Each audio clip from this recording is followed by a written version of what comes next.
동유럽의 루마니아의 기독교 저술가고요, 또 신학교 교수를 역임하셨죠. 리차드 범브란트 목사님, 여러분 많이 들어보셨을 것입니다. 그분이 그 나치가 루마니아를 침공해 들어왔을 때 이분이 유대인이거든요. 가족들이 다 죽었죠. 홀로 남으셨는데요, 이제 루마니아가 공산권 치하에 들어갔어요. 그 지하로 들어가셨죠. 지하 조직을 결성하시고요, 열심히 또 복음을 그 나라에 전했습니다. 그러다가 결국은 당국에 붙들려요. 체포당하고요, 1948년에 체포돼서 15년 동안 감옥에서 고통스러운 세월을 보내게 되시죠. 투옥된 지 처음 3년간 지하 감옥의 독방에 갇혀 있었습니다. 생각을 나눌 만한 말벗도 없고요, 읽을 만한 책도 없고, 뭔가 생각이 나는 것을 기록할 만한 필기도구도 없이 고독하게 그 3년이라는 세월을 보냈어요. 심지어는요, 지저귀는 새소리도 들을 수 없었고요, 파란 풀 한 포기, 따스한 햇볕조차 구경할 수 없었습니다. 날마다요, 더러운 감자 껍질로 만든 수프, 일주일에 한 번씩 나오는 그 빵으로 지극한 그 굶주림과 함께 3년의 세월을 버텨야 했습니다. 자주 끌려가서 고문당하기도 했고요. 이들이 당국이 범브란트의 정신 그리고 영적 세계를 마비시키기 위해서요, 마약을 스프에 집어넣었어요. 마약이 든 스프를 먹게 만들었어요. 그 결과 정신 세계가 제 기능을 발휘하지 못하게 됐죠. 기억력이 희미해졌고요, 애독했던 성경의 내용 잊어버리고요. 원래 이분이 14개 언어에 능통한 탁월한 언어학자인데 모국어인 루마니아에는 조금도 기억이 나지 않아요. 루마니아어도 조금 기억할 뿐이었습니다.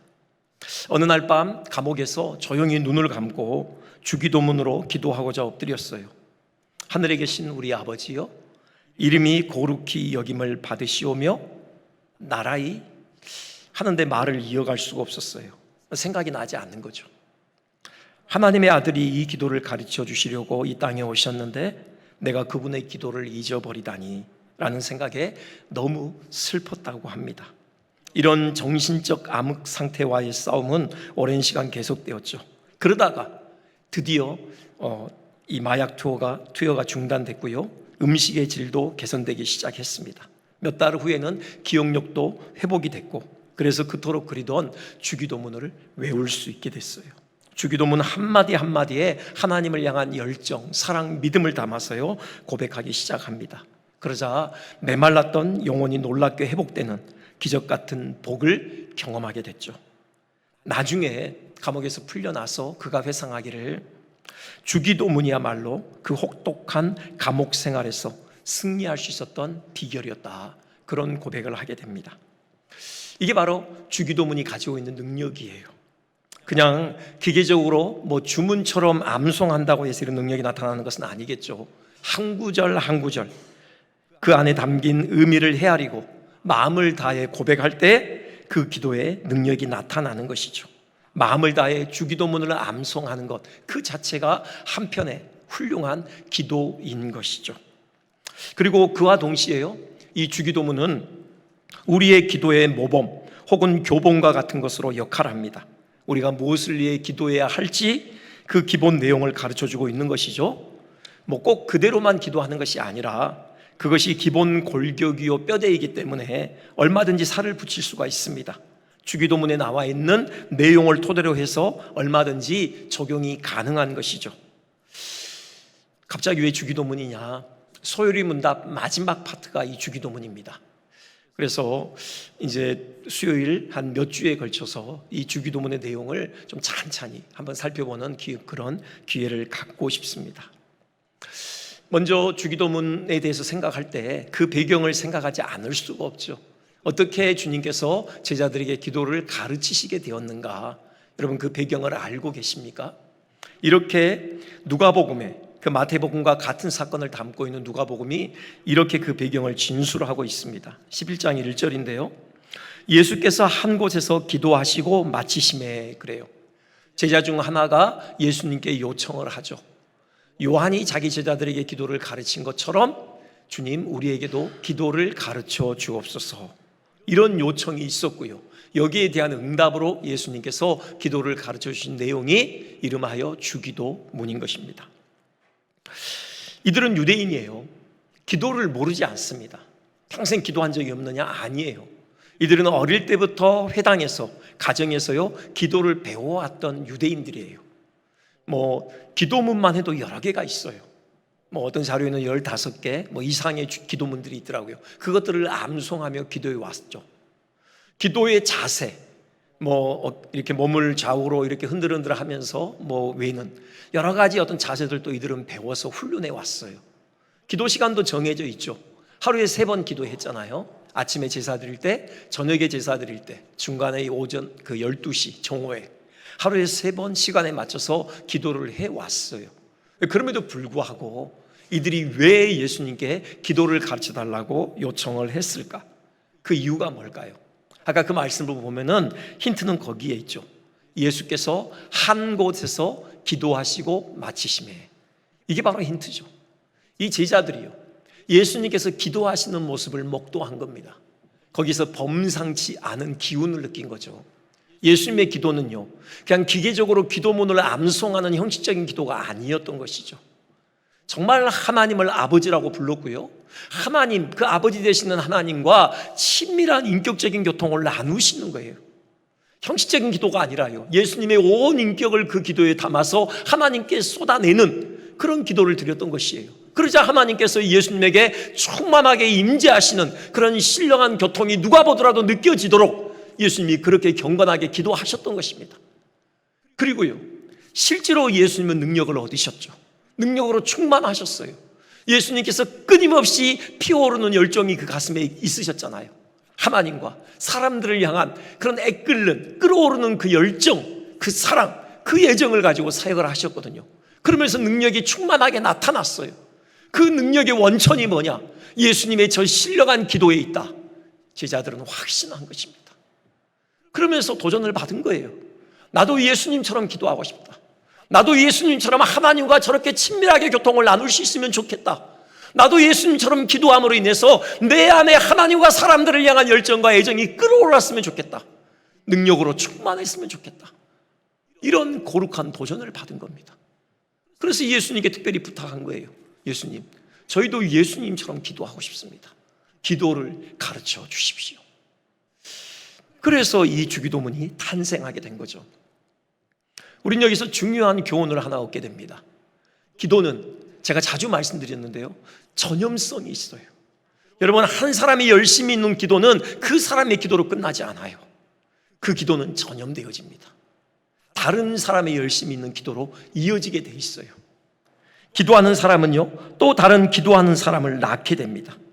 기도에 열정적인 사람 곁에 있으면요, 어느덧 그 곁에 있는 사람의 심령에도 기도의 불이 붙게 되는 거예요. 그도 열정적인 기도의 사람으로 변화되는 것입니다.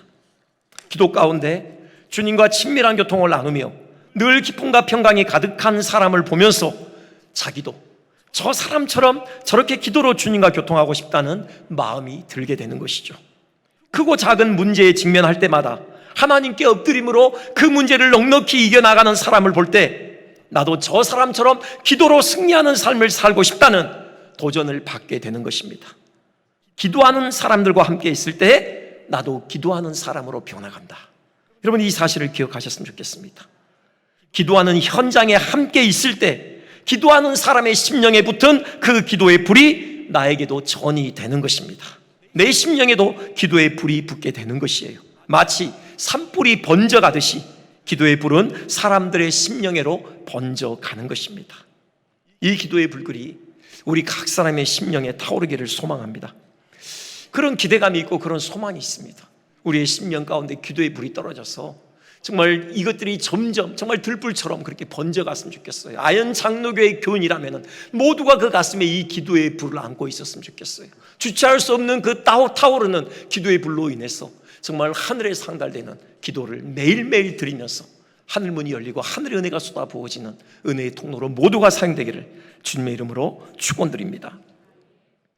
두 번째로 생각해 볼 것은요, 이제 본격적인 기도문으로 들어가는데 먼저 하나님을 부르는 호칭에 대해서 주님 가르치십니다. 하늘에 계신 우리 아버지여, 이렇게 되어 있죠. 오늘은 이 부분에 대해서 좀 집중적으로 생각을 하겠는데요. 주기도문의 시작, 하나님을 부르는 것으로 시작되죠. 이는 당연하죠. 기도는요, 우리의 기도를 들으시는 그 대상, 곧 하나님을 부르는 것으로부터 시작되는 거죠. 그런데 주님께서 이 말씀을 하셨을 때요, 제자들은 상당한 충격이 있었을 거예요. 하나님을 부르는데 뭐라고 부르라고 하십니까? 아버지라고 부르라고 하시는 거죠. 하나님을 향하여 우리의 아버지라 그렇게 부르라고 해요. 제자들은 지금껏 하나님을 아버지로 부른 적이 한 번도 없었어요. 하나님의 이름 얼마나 거룩합니까? 십계명 중에 제3계명 뭐죠? 너는 내 하나님 여호와의 이름을 망령되게 부르지 말라라는 것이죠. 그래서 유대인들은요, 대화 중에 함부로 하나님의 이름을 거론하지 않습니다. 대화 중에 하나님의 이름이 언급돼야 할 때요, 그 히브리어로 이름이 쉔이거든요. 하쉔, 그러면 더 네임 그런 의미인데요. 하쉔, 그냥 그렇게 불러요. 그 이름. 그리고 또 내지는 손가락으로 하늘을 가리켜요. 이렇게. 특히나 하나님의 고유한 이름인 여호와, 아주 철저하게 경계했죠. 여러분, 그래서 성경을 읽을 때 여호와라는 그 이름이 기록되어져 있으면 어떻게 읽었죠? 여호와라고 읽지 않고요, 그냥 아도나이, 주라는 의미를 가진 아도나이로 바꿔서 읽었어요. 그렇기 때문에 이 유대인들에게 있어서는 하나님이 좀 멀리 느껴지는 거죠. 함부로 하나님 이름을 부를 수가 없어요. 그래서 좀 멀리 계신, 지극히 거룩하신, 나와 동떨어져 있는 하나님으로 여겨질 경우가 많았던 거예요. 근데 예수님께서 그 자신이 직접 하나님을 향하여 아빠, 아버지라고 불렀고요, 또 제자들에게 너희가 기도할 때 하나님을 아버지라고 불러라. 이 아람어로 아빠 아닙니까? 하나님을 향하여 아빠라고 부르라고 그렇게 말씀하시니 이들이 적잖이 충격을 받지 않았겠습니까? 이것을 통해서요, 주님께서 우리에게 우선적으로 가르치시는 기도에 대한 교훈이 있죠. 그건요, 기도는 하나님과의 교통이라는 겁니다. 하나님과의 교통의 중요한 수단이라는 것이에요. 기도는요, 우리가 하나님께 무슨 소원을 아뢰기 전에 하나님과 우선적으로 교통하는 것입니다. 하나님을 아버지라고 부르는 것이에요. 그러면 하나님께서 응답하시잖아요. 오냐 아들아, 오냐 딸아, 이렇게 응답하셔요. 그러면서 하나님과의 대화가 진행되는 거죠. 하나님과의 친밀한 그런 인격적인 교통이 이루어지는 것입니다. 이걸 말씀하신 것이에요. 기도는 하나님과 교제하는 것이다. 하나님과 교통하는 것이다. 하나님을 향하여 아빠, 아버지라고 불러라. 그럼 하나님께서 너희들에게 응답하실 것이다. 그러면서 하나님과 친밀한 교통을 나누어라. 주님 우리에게 말씀하신 것이에요. 한 목사님께서 그 미국에서 한 청년의 모노드라마를 관람한 적이 있으시대요. 그 모노드라마의 도입부가 이렇게 시작이 됐다고 해요. 이 청년이 혼자 나와서, 모노드라마니까 혼자 나오죠. 주기도문을 외우기 시작하는 거예요. 하늘에 계신 우리 아버지요. 그러니까 마이크로 녹음된 목소리가 흘러나오는데요, 왜 불러? 그래요. 그러니까 이 청년이요, 나 지금 주기도문을 하고 있어요. 나 방해하지 마세요. 너 나 부르지 않았니? 그러면 다시 해야 되겠네. 하늘에 계신 우리 아버지여 이름이. 그러자 또 음성이 들려요. 너 나 또 불렀니? 나 주기도문 하는데 왜 자꾸 방해하십니까? 너 그러면 정말 나를 부르는 것이 아니로구나. 이렇게 시작되는 그 모노드라마였습니다. 무슨 상황인지 이해가 되시죠? 우리의 기도의 태도를 돌아보게 하는 내용입니다. 기도는요, 내가 일방적으로 하나님께 무엇을 아뢰고 끝나는 것은 아니라는 거예요. 먼저 하나님과 교제하는 것이에요. 내가 하나님께 아버지 하고 부르면 틀림없이 하나님께서는 오냐 아들아, 오냐 딸아 하고 응답하시는 것입니다. 그러면서 하나님과의 깊은 교통 가운데 들어가게 되는 것이에요. 이걸 우리에게 일러주시는 거죠. 그리고요, 하나님을 향하여 아버지라고 부르라고 하시는 데에는 기도 응답에 대한 확신을 갖고 기도하라는 주님의 뜻이 담겨 있는 거죠. 기도할 때 혹시 하나님께서 정말 내 기도를 들으실까? 정말 이 기도를 이루어 주실까? 그런 의심하지 말고, 하나님께서 우리 아버지이시기 때문에 당연히 우리 기도에 귀를 기울이실 뿐만이 아니라 하나님의 뜻이 합치하다면 얼마든지 그 기도를 이루어 주신다. 그 사실을 분명히 확신하고 담대하게 기도하라. 그런 의미가 이 안에 담겨 있는 것이죠. 그것이 자녀에 대한 아버지의 마음이죠. 아버지는 자녀에게 관심이 많아요. 자녀에게 좋은 것을 주기를 원하는 마음이 가득한 것입니다. 그처럼 하나님을 아버지로 부르면서 기도하라는 것은 하나님께서 반드시 우리의 기도에 귀를 기울이시고 우리에게 가장 좋은 곳으로 응답하신다는 사실을 확신하며 담대하게 구하라, 그런 가르침이 들어있는 것이죠. 하늘에 계신 우리 아버지요, 두 개로 나눠서 생각을 해보겠습니다. 먼저 아버지는 아버지인데요, 하늘에 계신 아버지라고 하셔요. 이것도 분명하게 심오한 의미가 있겠죠. 이는요, 하나님께서 완전하신 아버지다, 그런 의미를 담고 있어요. 부성애에 있어서 완전하시다라는 거죠. 이 땅의 아버지들은요, 분명히 부성애가 있지만 하지만 연약함을 함께 가지고 있습니다. 그래서 자녀들을 향한 사랑에 많은 한계와 결함을 가지고 있어요. 자녀들에게 상처를 안길 때가 많은 거죠. 사실 하나님께서 아버지들에게 부여하신 역할이요, 자녀들에게 하나님 아버지의 그 선하심, 그 풍성한 사랑이 무엇인지 반영하도록 하심이죠. 하나님께서 아버지로서 어떻게 선하시고 풍성한 사랑을 가지고 계시는지 이 땅의 아버지들을 통해서 자녀들로 하여금 배우게 하심이에요. 하지만 안타깝게도 죄성과 연약함으로 인하여서 이 땅의 아버지들이 그 역할을 충실히 감당하지 못할 때가 많아요. 오히려 자녀들로 하여금 아버지 하나님의 그 선하심과 사랑을 경험하는 데 있어서 걸림돌이 되는 경우가 있죠. 아버지에 대한 부정적인 인상과 이미지를 자녀들의 심령에 들이오는 것입니다. 그래서 하나님께서 아버지가 되신다, 그 사실이 별 감동을 주지 못해요. 마음을 열고 하나님 아버지의 사랑에 인격적으로 반응하지 못하도록 걸림이 되는 경우가 많은 것입니다. 실존주의의 선구자라고 평가받고 있는 그 폴란드 작가 프란츠 카프카, 여러분 들어보셨죠? 그가 그의 작품 세계 속에 현대인들의 모습을 이렇게 묘사하는 데 있어서 자주 사용하는 단어가 있다고 해요. 아버지를 잃어버린 고아들, 이런 표현을 많이 쓴다는 겁니다. 근데 이것은 그의 개인적인 경험이 녹아 있는 것이에요. 그의 아버지가 아주 엄한 아버지였다고 해요. 아버지가 아주 부유한 상인이었거든요. 자수성가한 유대인 상인이었어요. 근데 카프카는, 그 프란츠는 어릴 때부터 병약했고 그 다음에 또 감성이 짙었죠. 그러니까 아버지가 이해가 안 되는 거예요. 아들에게 못마땅한 거죠. 그러니 매일 큰 소리 쳤어요. 매일 윽박질렀습니다. 이 프란츠의 마음에 아버지로 인하여서 상처가 크게 각인되었어요. 그렇기 때문에 자기의 경험이 반영되어져서 현대인들을 바라볼 때 그런 눈으로 본 거죠. 마치 아버지를 잃어버린 고아들 같다, 그렇게 봐요. 이 프란츠 카프카의 대표적인 소설 중에 하나가 성이 있잖아요. 제가 다 읽어보진 않았지만 그 줄거리를 개략적으로 읽어봤습니다. 이런 거예요. K라고 이름하는 사람이 있는데 이가 측량사입니다. 근데 이제 한 백작이 소유하고 있는 성에 측량사로 와달라는 초빙을 받아요. 그 계약서를 들고 그 성을 찾아가죠. 그 성이 자리하고 있는 마을까지 가요. 눈에 보일 듯, 곧 닿을 듯한 곳에 성이 있어요. 근데 성을 찾아서 걸어가는데 이상하게도 점점 성이 멀어지는 겁니다. 도무지 성에 닿을 길을 찾지를 못해요. 얘를 쓸수록 점점 멀어져요. 그러면서 그 소설이 끝나요. 결국은 이 K가 그 성에 이르지 못합니다. 기독교 문학 평론가들이 이걸 그렇게 해석하더라고요. 프란츠 카프카 자신의 신앙적인 고뇌가 녹아있는 작품이다. 그러니까는 그 영혼의 고향이라고 할 수 있는 하나님 아버지의 품을 그리워한 거죠. 바로 그 하나님 아버지의 품이 바로 성으로 상징된 것입니다. 그리워해요. 아버지의 품에 안기고 싶은 겁니다. 근데 도무지 안길 길을 찾지를 못해요. 그 하나님께 나아갈 길을 찾지를 못하는 겁니다. 주변을 배회하다가 그냥 끝나는 거예요. 왜요? 아버지 때문에 그랬어요. 육신의 아버지 때문에요. 이 땅에 아버지로부터 한 번도 사랑을 받지 못했어요. 한 번도 친밀한 대화를 나눠본 적이 없는 겁니다. 자기 고백이에요. 그렇기 때문에 이 땅에 육신의 아버지의 그 한계, 그 약점으로 인해서 오히려 정작 영혼의 고향인 하나님 아버지의 품에 안길 길을 잃어버렸다, 그런 심정이 녹아 있는 거죠. 그런데 우리가 기억해야 됩니다.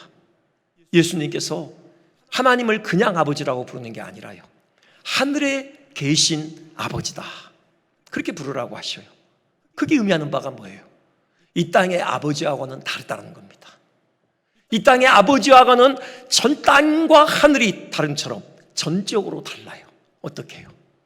하늘 아버지는 완전하셔요. 부성에 있어서 완전하시다고요. 무한히 선하셔요. 변함없는 사랑으로 우리를 품으시는 아버지이십니다. 무조건적으로 우리를 받아주셔요. 우리를 사랑해 주셔요. 그 사실을 확신하라는 거죠. 여러분, 하나님 아버지의 그 무조건적인 사랑, 그 변함없는 사랑, 그 무한히 선하심, 우리 신뢰했으면 좋겠습니다. 우리의 마음을 활짝 열었으면 좋겠어요. 여러분, 그 사실을 확신할 때 우리 하나님께서 우리의 기도를 들으시고 우리의 기도에 선히 응답하실 것을 우리는 확신할 수 있는 것입니다. 또요, 하늘에 계시다라는 사실이 의미하는 것은요, 하나님께서 온 천지를 지으신 창조주 하나님이시기 때문에 무한한 지혜와 권능을 가지고 우리의 기도에 응답하신다, 그 사실이 또 담겨 있는 것이죠.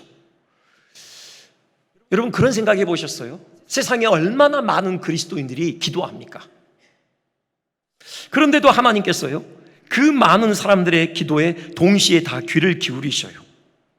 어떤 분이 교회 나온 지가 얼마 안 됐을 때 기도할 때마다 꼭 자기를 하나님께 소개했대요.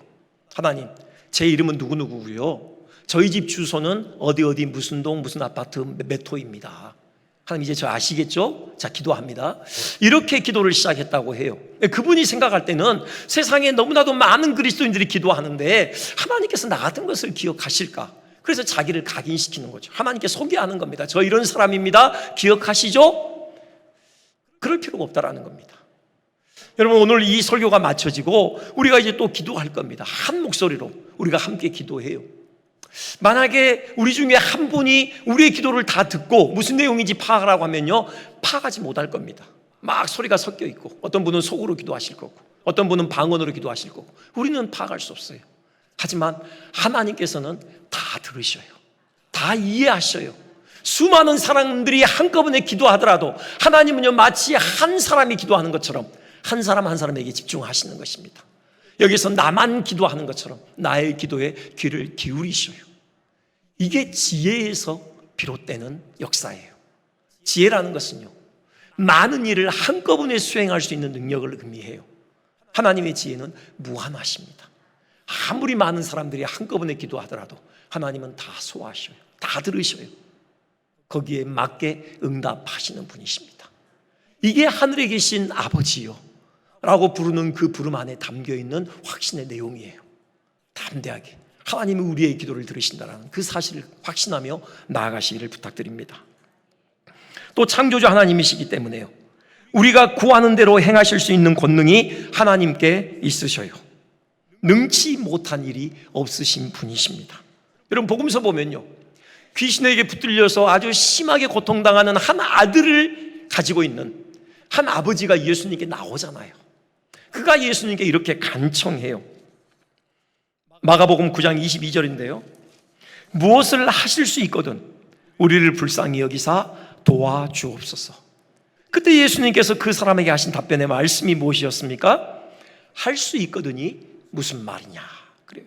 할 수 있거든이 무슨 말이냐, 이게 무슨 말입니까? 이런 거죠. 그렇게 물었잖아요. 무엇을 하실 수 있으시거든. 그저 예수님께서 그러시는 거예요. 할 수 있거든? 지금 나한테 지금 할 수 있거든, 이걸 전제하면서 뭔가를 구하는 거냐? 이게 나한테 가당키나 한 일이야? 할 수 있거든? 그런 말은 어울리지 않아, 나에게는. 지금 그런 책망의 말씀이에요. 그거 돌려보면은 나에게는 할 수 없는 일이 없다라는 거죠. 모든 것을 하실 수 있는 전능하신 하나님이다, 그 사실을 분명하게 선포하신 것이에요. 그러시면서 덧붙이는 말씀이 믿는 자에게는 능히 하지 못할 일이 없느니라. 원어에 보면요, 믿는 자에게는 모든 것이 가능하니라, 그렇게 말씀을 하셔요. 왜요? 그 믿음이, 그 주님이 가지고 계시는 그 전능한, 그 신적으로서 가지고 계시는 권능이 그대로 발휘되는 통로가 되기 때문에요. 우리가 하나님을 믿는 한 능치 못할 일이 없는 겁니다. 왜요? 하나님께서 능치 못한 일이 없으시기 때문에요. 하늘에 계신 아버지요, 그 호칭이 담고 있는 사실이에요. 우리에게 주기를 기뻐하시는 분이시고 우리에게 최고의 관심을 가지고 계시고요, 무한히 선하시고 무한히 사랑이 많으시고요. 우리의 한 사람 한 사람의 기도에 귀를 기울이시고요. 우리가 혀에서 말이 나오기도 전에 우리가 구하고 싶은 것이 무엇인지 하나님께서 다 이해하시고요. 또 그것을 실제로 이루어 주실 수 있는 능력이 있으시고요. 이 말씀을 예수님께서 하시는 거예요. 이걸 믿어라. 이걸 믿고 담대하게 하나님께 나가서 하늘에 계신 아버지요 라고 부르면서 기도하라는 말씀입니다. 한 가지만 더 생각을 해보겠습니다. 우리 아버지라고 그래요. 여러분, 우리라는 단어도 우리가 빼놓을 수 없이 꼭 생각해 봐야 될 중요한 대목이죠. 나의 아버지가 아니에요. 우리 아버지라고 하십니다. 이는요, 기도는 개인적인 일이 아니에요. 공동체적인 일이다. 그걸 분명히 하시는 거예요. 기도의 공동체성을 말씀하신 겁니다. 사실 신앙 그 자체가 공동체적이에요. 늘 말씀드리지만요, 신앙은 나 홀로 신앙 이런 거 없어요. 구원의 핵심이요, 예수 그리스도와 연합이라고 했잖아요. 예수님과 생명의 연합 가운데 들어가게 되는 거죠. 예수님과의 생명의 연합은 동시에 반드시 우리에게 가져오는 사건이 있는데 예수님의 몸으로서의 교회와 연합되는 거예요. 즉 우리는 구원받는 즉시 그리스도의 몸으로서 교회와 연합하는 것입니다. 교회의 한 지체가 되는 것이에요. 하나님께서 우리를 보실 때요, 이 교회와 떨어져서 한 개인으로 독립적으로 있는 그런 개인으로 보시지 않아요. 그런 건 없어요. 하나님께서 우리를 보실 때요, 이 지역교회인 아현 장로교회의 한 지체로서 우리를 보시는 거예요. 나는 이게 싫다. 나는 교회와 떨어져 있고 싶다. 여러분, 그게 의미하는 바는 나는 구원에서 탈락되고 싶다. 그거가 똑같은 거예요. 교회와 떨어져 있다는 것은 곧 구원에서 탈락됐다는 것을 의미해요. 왜요? 구원이라는 것은 예수님과의 생명의 연합이고 예수님과 생명의 연합 가운데 들어간다는 것은 그의 몸인 교회와의 연합을 의미해요.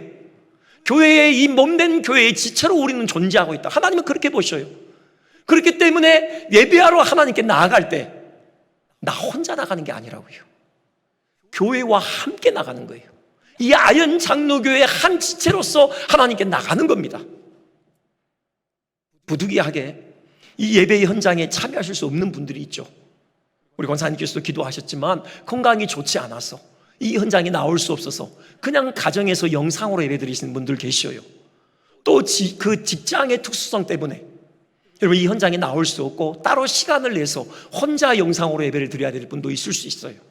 하지만 기억해야 될 건 뭐냐, 그렇게 혼자 예배하더라도 아현 장로교회의 한 지체로서 예배한다는 걸 잊지 말아야 돼요. 교회와 함께 나아가는 것입니다. 하나님은 그렇게 우리를 받아주시는 거예요. 기도도 마찬가지죠. 기도도 예배의 한 요소 아닙니까? 기도는 나 혼자 나가는 게 아니에요. 비록 골방에서 내가 하나님께 기도하더라도 한 개인으로 기도하는 게 아닙니다. 아현 장로교회의 한 지체로서 하나님께 나가는 거예요. 기도는 공동체적인 행위인 것입니다. 그걸 말씀하시는 거예요. 하늘에 계신 우리 아버지여라고 부르는 거죠. 물론 개인적으로 혼자 기도하면서 하나님을 향하여 나의 하나님이라고 부를 수 있어요. 그럴 수 없다는 게 아닙니다. 나의 하나님이라고 하면서 개인적인 기도를 하더라도 우리가 명심해야 될 것은 하나님께서 나를 받으실 때는 아현 장로교회의 한 지체로서 나를 받으신다. 그 사실을 기억해야 하는 것입니다. 한 가지만 더 말씀을 드릴게요. 하나님을 아버지로 모시게 되었다. 그건요, 하나님의 가족 공동체의 한 일원이 되었음을 의미하는 것이에요. 즉 동료 그리스도인들을 형제로 갖게 되었음을 의미하는 것입니다. 하나님을 아버지로 모시면서요, 그리스도인을 형제로 갖게 되지 않는 경우는 없어요. 그럴 수가 없어요. 하나님을 아버지로 모시는 한 우리는 동료 그리스도인들을 형제요 자매로 갖게 되는 것입니다. 이 형제에 해당하는 헬라어 아델포스, 그 의미는 뭐냐? 하나, 연합, 델피스, 자궁을 의미해요. 우리는 한 자궁에서 나온, 그래서 한 생명으로 연합된 그런 존재들이라는 거예요. 우리는 한 생명 공동체입니다. 단지 이론적으로만이 아니라 실제로 그래요. 우리가 어떻게 하나님의 자녀가 됐어요? 예수 그리스도께서 십자가에서 그분의 살을 찢고 피 흘리는 해산의 고통을 치르셨기 때문이죠. 그 해산의 고통을 통해서 빚어진 영적인 생명들이에요. 그렇기 때문에 하나님의 자녀로 우리는 정당하게 이름을 부여받았어요. 나만 그랬습니까? 모두가 다 그랬잖아요. 그런 의미에서 우리는 하나님께서 낳으신 자식들이라고요. 우리는 그리스도의 한 피를 나눈 형제들이에요. 자매들이에요. 우리는 한 생명을 공유하고 있는 생명 공동체에 속해 있다고요. 이 사실을 잊어서는 안 돼요. 이 사실을 기억할 때 우리에게 요구되는 삶의 태도가 뭐냐? 갈라디아서 6장 1절 이렇게 되어 있습니다. 6장 2절이죠. 너희가 서로 짐을 지라. 그리하여 그리스도의 법을 성취하라.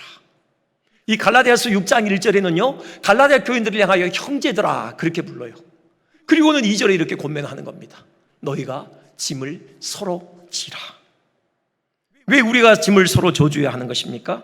한 생명으로 연결되어 있기 때문에 그래요. 즉 형제의 아픔과 연약함과 허물이 나와 전혀 상관없는 것이 아니기 때문에 그래요. 우리 몸 중에 어느 한 부분이 아프면 온몸이 그것 때문에 몸살을 합니다. 저 갈비뼈 부러져 봐서 알아요. 갈비뼈 하나 부러졌다고 해서요, 그 갈비뼈 하나만 아픈 것이 아니더라고요. 갈비뼈 하나만 고생하는 것이 아닙니다. 온몸이 고생해요. 재채기도 마음대로 못해요. 숨도 제대로 쉬기 힘듭니다. 잠도 잘 못 자요. 잠을 자다가 잘못 움직이잖아요. 통증 때문에 바로 깹니다. 온몸이 고생을 한다고요. 왜요? 한 몸이기 때문에 그래요. 그렇듯 지체의 연약함은, 형제의 연약함은 나의 연약함이에요. 그렇기 때문에 형제의 연약함의 짐을 내가 져야 하는 거예요. 여러분, 이 사실을 기억했으면 좋겠어요. 하늘에 계신 우리 아버지여라고, 우리 주님께서 기도하라고 하나님을 향하여 그렇게 부르면서 기도하라고 하시는 것은 기도의 공통제적인 그 성격을 명심하라는 거예요. 나 자신만을 위해서 기도하는 게 아니라고요. 내가 영적으로 육적으로 지극히 평안한 삶을 살고 있기 때문에 더 이상 기도할 제목이 없다, 기도를 쉬어야 된다, 그런 의미가 아니라고요. 내가 평안하더라도 내 옆을 돌아볼 때 내 형제가 어려움 가운데 있다면 그것은 곧 나의 기도 제목인 것이에요. 하늘에 계신 우리 아버지라고 부르면서 그 형제의 아픔을 나의 아픔으로 여기고 그 짐을 내가 지면서 그 짐을 하나님께서 대신 져주시기를 간절히 구해야 한다고요. 우리의 기도의 지경이 넓어져야 해요. 우리 아현 장로교회 한 영혼 한 영혼을 가슴에 품어야 해요. 적어도 여러분이 목장에 소속되어 있다면 여러분 그 목장원들을 붙들고 기도해야 된다고요. 그 가정에 하나님의 복이 임하기를 기도해야 돼요. 그 가정에 아직도 주를 알지 못하는 영혼들, 그들이 주님께 돌아와서 온 가정이 한 마음으로 하나님을 예배하는 그날이 속해 오도록 기도해 줘야 하는 것이에요. 그것이 우리에게 주어진 사명이에요. 좀 더 지경을 넓혀서 우리 교인들 중에 연약한 지체들, 고통하고 있는 지체들, 여러분 그런 분들의 그 아픔을 나의 아픔으로 여기고 기도해 줘야 하는 것이에요. 좀 더 지경을 넓혀서요, 우리 교회만 잘 되는 것이 아니죠. 한국 교회가 부흥해야 돼요. 한국 교회가 성령의 바람에 의해서 다시금 새롭게 되어져야 해요.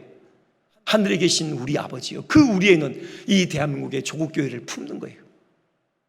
조국 교회를 위해서 기도하는 거죠.